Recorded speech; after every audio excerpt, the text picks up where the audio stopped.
I just made $7,000 day trading SPY yesterday, and also have made $34,000 day trading and swing trading the S&P 500 in the past 30 days. And this is going to be my midweek market update, so I don't have to be as stressed to this guy, and hopefully you don't as well. But this is my predictions of where currently the market is, plus the trades I'm more than likely going to do coming soon.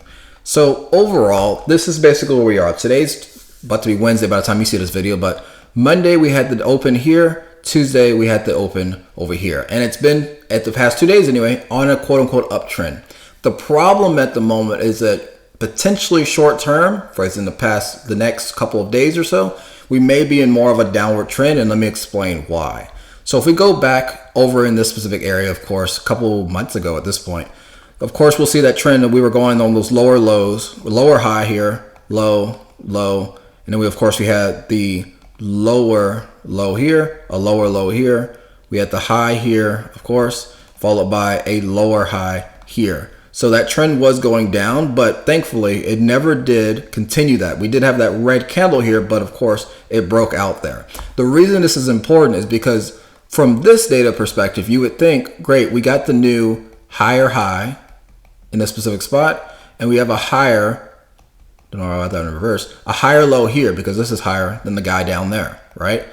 But the problem of what just happened on Friday specifically, of course, when news came out, was that we had the high up here at 610.83, and to continue the trend of a high, low, and a higher high, we needed to close out up here above 610.83. The problem was that we closed here, which is a tad bit lower than the original high over here, which signifies that we're actually somewhat in a more of a downward trend at the moment. So if that's the case, that's also why we went from the low here, high, the low here, and this guy was low here, which is lower than that, basically. So unfortunately, that means it's going to do one of three things. Either it's going to, at this point, retrace here at the moment of where it's currently at, potentially go up from this specific spot to 607 and retrace back downward, or maybe even go a little bit higher at this specific spot and trace back downward. Whichever one it is, at the moment, based off the data, we have that high, the low, the high, lower high. We are going to potentially be going down. At least that's my thesis. But for the reason I don't really care about this is because the market generally, of course, as mentioned multiple times from my POV, goes up generally, right? Over the past 20 years or so. Just from a record perspective, this is what it is. So I only participate in buying calls when things dip. So meaning that I'm going to let this potentially play out for the remainder of the next couple days or so, not take a single trade from a swing trading perspective anyway, and I'm going to wait until we get a new lower low. The reason I like doing that is because this lower low makes a little more sense to me. So this zone has been important over here at the 585.16. The reason why is that it bounced off of this specific spot already, which gave me the evidence to say, hey, look, it's bounced off of here once, so it can bounce off here the second time, hence which exactly what it did over here. That plus there has been an interesting kind of metric, if you will, I guess, numerically, that it seems like things have been doing. If you look at this originally was at 594, and then I knew it was actually going to go down at the time by $4 exactly. 594 minus 4 is 590. You can see it drop down exactly to 590. The reason I kind of had a general idea that maybe it might do that is a little bit of pattern recognition. Because over here, when the things were going on a downward trend, this is at about 586. Ignore this. I'm just using this guy here because this is basically the bottom piece of here. There was a lot of overselling here. But 584, excuse me. 584 minus 4 is 580. 580 is basically about in this little spot right here. Am I doing that right? Let me see. Excuse me. It's actually right here, literally at the bottom of it. So minus $4. And this 580 minus $4 is 576. And where does that actually get us to? 576. So I'm like, okay, if this is $4 and the difference here, and this is $4 and the difference here, and this is $4 and the difference here, if this thing does go lower, then doesn't that mean we potentially may go from the 590 to 586? Just my little thesis, basically, right?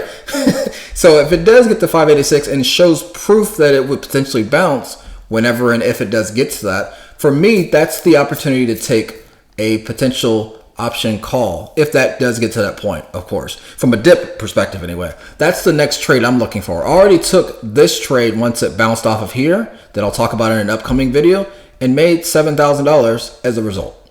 So financially, I'm fine. I don't have to participate in all of this crazy price action up here because when will it reject?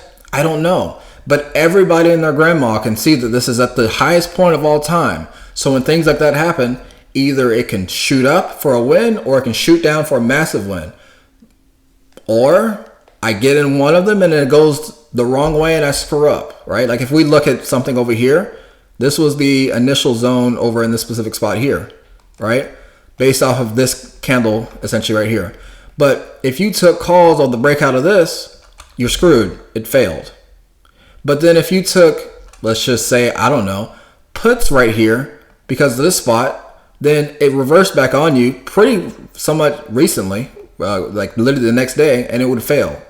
But then you're like, wait, it would have worked, so maybe I should hold the puts, and then you buy here at the end of the day, and then it works a little bit in the morning, and then right directly after it shoots back up for a fail.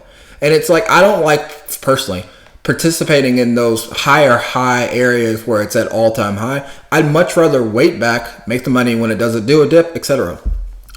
Or vice versa, like the most things I typically like to wait for, especially with areas like this. If this, let's say this is start rocketing up as a whole, just like that, I'd much rather wait for it to go up here, create whatever candle needs to do, maybe even another one, I don't care, but then it comes back for a retest, followed by an upward trend again. Then I'm like, cool, it already passed up past the high, it's already created a new higher high than the one before, we're in an upward trend, now I can buy in this area, and my stop loss can be, funny enough, $4 down, FY, trends are trends, right? And then I can just take the trade as it basically kind of continues upward based off of the pullback, and then play it as that is essentially. And my stop loss could be that big, it could be small, it could be at the bottom, it could be in the middle, doesn't matter. But I'm just speaking hypothetically. I have to think that out. But yeah, so for Wednesday, it's either going to reject where it currently is at 601.78 or somewhere in between this. I don't think for myself I need to participate in any of this because I don't want to be a part of the chop. I mean, even based off, as you see over here, this will be the worst thing to participate in from a swing trading perspective. But from a big POV perspective, if you want to participate in a day trade, that's fine.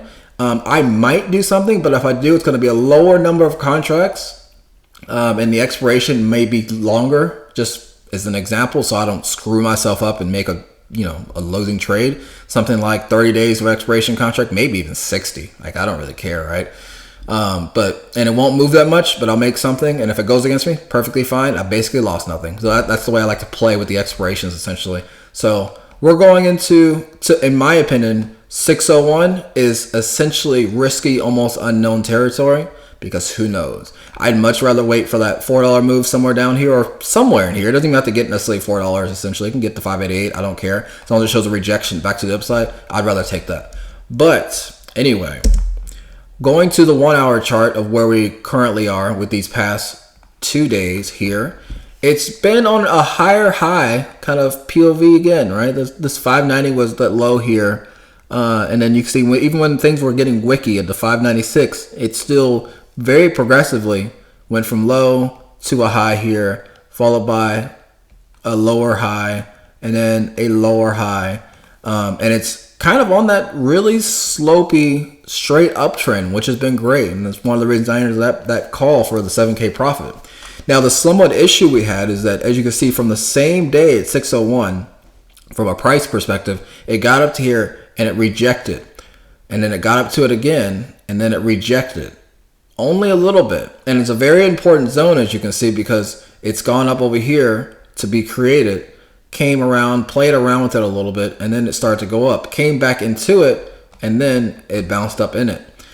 Initially, it could easily blow through it, but at the moment, I mean, it is positive. It's a very good uptrend. It really just depends on where the heck this thing is going at the moment.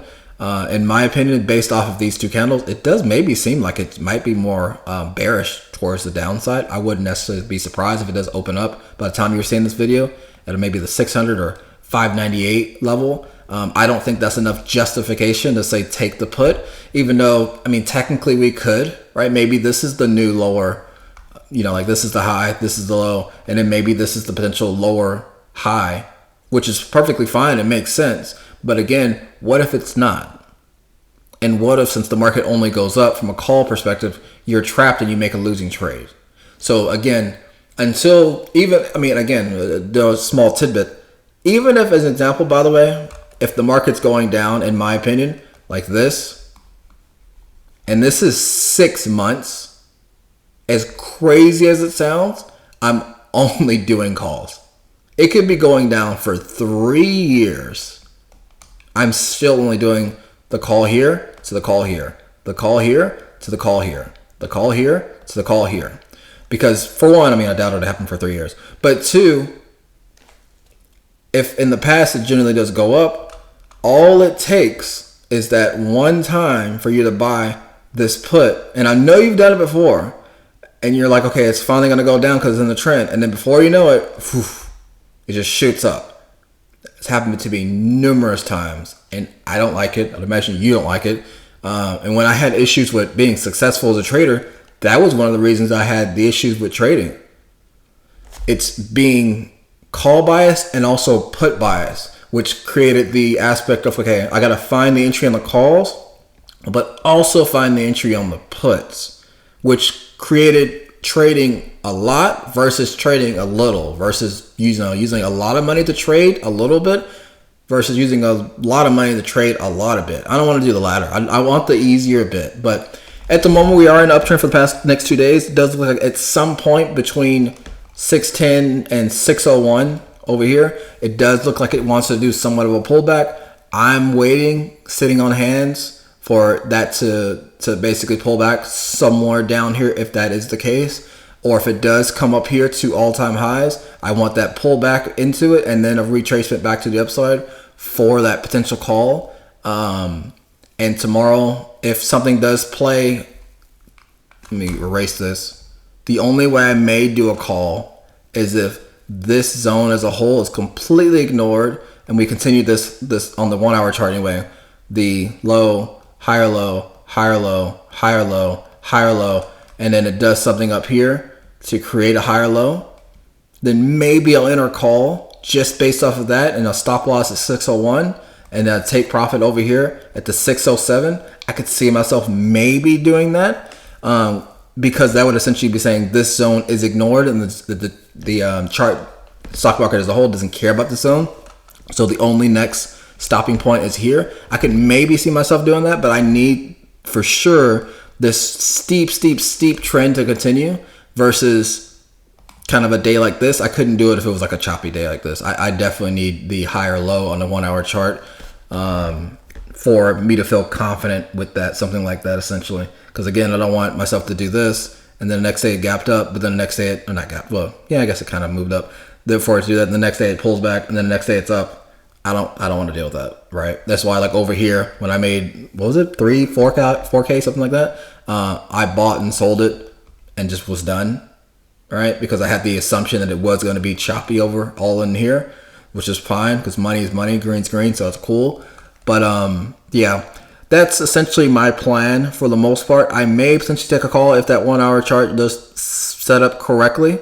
Otherwise, I'm sitting on my hands. From a swing trading perspective, from a day trading perspective, I mean, if it does continue with the higher lows, I mean, that's essentially going to be a day trade, right? I'll just basically end up buying it and selling it that same day, finding any excuse just to get in based off of this higher low on the 5 minute regular chart and entering on that 1 minute chart and just playing it as is.